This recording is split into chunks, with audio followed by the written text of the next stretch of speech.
Maximum Output Blue. Teknik ini merupakan versi maksimum dari Blue, yaitu kemampuan limitless yang menciptakan ruang negatif sehingga menghasilkan gaya tarik yang sangat besar. Ketika Gojo meningkatkan output Blue hingga batas maksimal, titik gravitasi yang tercipta menjadi jauh lebih kuat daripada Blue biasa. Cara kerjanya cukup unik. Blue tidak meledakkan lawan, tetapi menciptakan kehampaan yang memaksa segala sesuatu di sekitarnya tertarik menuju satu titik. Bangunan runtuh, tanah terangkat, kendaraan terseret, bahkan musuh yang memiliki tubuh sangat kuat pun sulit melepaskan diri dari tarikan tersebut. Kerusakan yang dihasilkan lebih berupa penghancuran akibat tekanan gravitasi daripada ledakan. Semua objek saling bertabrakan menuju pusat tarikan hingga hancur berkeping-keping. Walaupun skalanya besar, teknik ini masih kalah destruktif dibandingkan serangan-serangan di atasnya karena area kehancurannya tetap terbatas. Maximum Uzumaki. Maximum Uzumaki adalah teknik pamungkas dari Cursed Spirit Manipulation. Penggunanya menggabungkan ratusan bahkan ribuan roh kutukan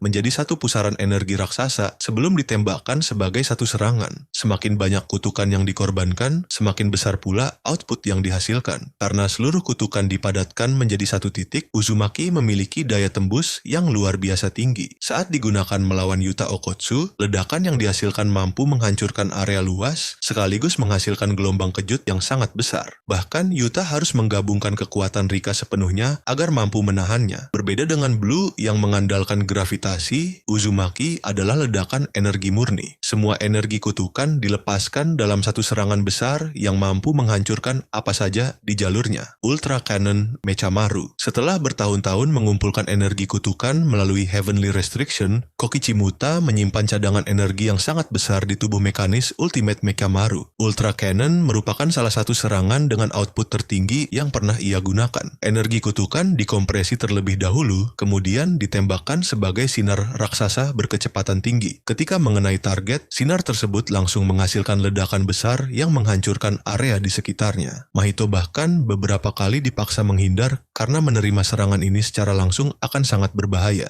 Kerusakan Ultra Cannon tidak hanya berasal dari ledakan, tetapi juga dari tekanan energi yang terus menghantam target selama sinar masih ditembakkan.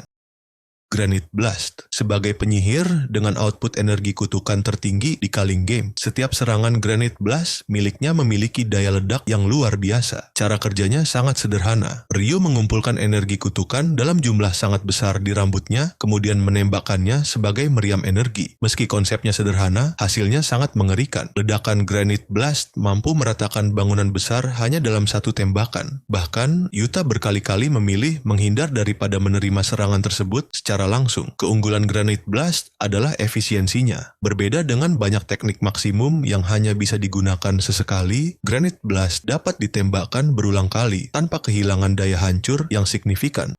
Love Beam atau Energy Blast. Serangan ini merupakan kombinasi sempurna antara energi kutukan Yuta Okkotsu dan Rika Orimoto. Ketika keduanya menyatukan output mereka, terciptalah sinar energi raksasa dengan kekuatan luar biasa. Cara kerjanya adalah memusatkan seluruh energi kutukan ke satu arah sebelum dilepaskan sebagai ledakan besar. Karena sumber energinya berasal dari Yuta dan Rika secara bersamaan, output yang dihasilkan jauh melampaui penyihir biasa. Bukti kekuatannya terlihat saat bertabrakan langsung dengan Maximum Uzumaki milik Geto. Dua serangan terbesar saat itu saling berbenturan dan menghasilkan ledakan dahsyat yang mengguncang area sekitar. Dari segi skala kehancuran, Love Beam mampu menghancurkan beberapa bangunan besar sekaligus dalam satu lintasan, menciptakan ledakan yang menjangkau puluhan hingga ratusan meter di sekitar titik benturan. Jika ditembakkan tanpa ada serangan lain yang menahannya, teknik ini berpotensi meratakan sebagian besar kawasan perkotaan dalam satu serangan.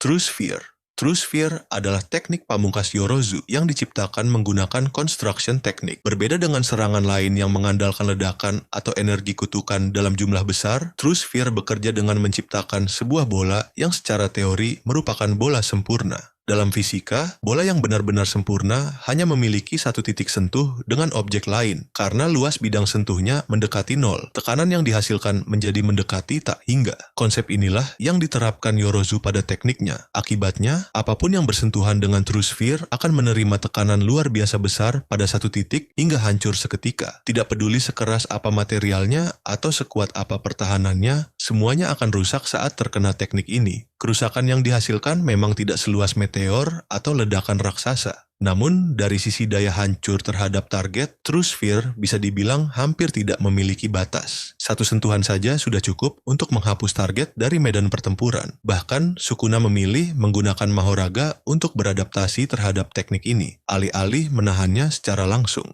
Maksimum Meteor. Ini adalah salah satu teknik dengan skala kehancuran area terbesar yang pernah diperlihatkan dalam Jujutsu Kaisen. Cara kerjanya adalah mengumpulkan energi kutukan dalam jumlah sangat besar di atmosfer hingga membentuk meteor raksasa, kemudian menjatuhkannya ke permukaan seperti bencana alam. Sesaat sebelum menghantam tanah, suhu meteor meningkat drastis dan menghasilkan tekanan luar biasa besar. Ketika akhirnya menghantam target, ledakan yang tercipta mampu menghancurkan beberapa blok kota sekaligus, disertai gelombang kejut dan kobaran api yang menyapu seluruh area.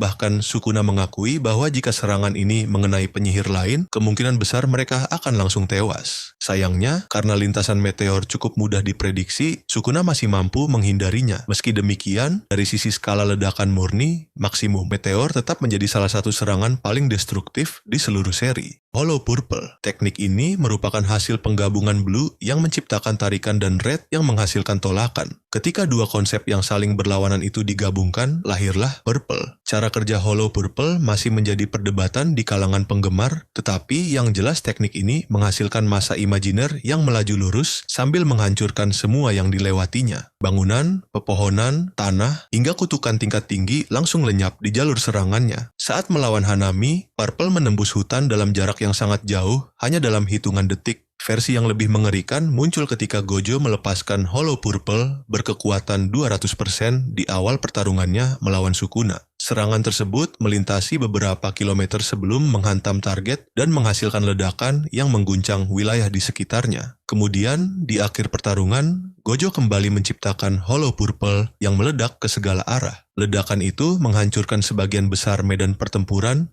Divine Flame saat digunakan setelah Malevolent Shrine menghancurkan seluruh objek di dalam area domain, Furnace memanfaatkan puing-puing, debu, dan material yang telah tercabik sebagai bahan bakar ledakan berikutnya. Begitu panah api dilepaskan, panas ekstrim langsung memicu ledakan termobarik. Berbeda dengan ledakan biasa, ledakan termobarik menggunakan campuran gas panas dan oksigen untuk menghasilkan tekanan yang jauh lebih besar, disusul gelombang api yang menyapu seluruh area. Akibatnya, seluruh wilayah dalam radius domain berubah menjadi lautan api. Bangunan runtuh, tanah hangus, dan hampir tidak ada makhluk hidup yang dapat bertahan di dalamnya. Skala kehancurannya mencapai ratusan meter hanya dalam satu serangan. Inilah salah satu alasan mengapa Divine Flame dianggap sebagai teknik penghancur massal paling mematikan yang dimiliki Sukuna. Black Hole. Black Hole tercipta ketika Yuki menggunakan teknik Star Rage untuk meningkatkan massa dirinya hingga melampaui batas yang dapat ditahan oleh dunia. Massa tersebut akhirnya runtuh menjadi sebuah lubang hitam. Cara kerja lubang hitam sangat berbeda dari semua teknik sebelumnya. Ia tidak meledak, melainkan menciptakan gravitasi yang begitu besar hingga segala sesuatu di sekitarnya tertarik tanpa bisa melawan. Cahaya, bangunan, tanah, bahkan ruang di sekitarnya akan terdistorsi akibat tarikan gravitasi tersebut. Jika dibiarkan berkembang, lubang hitam akan terus melahap apapun yang berada di dekatnya.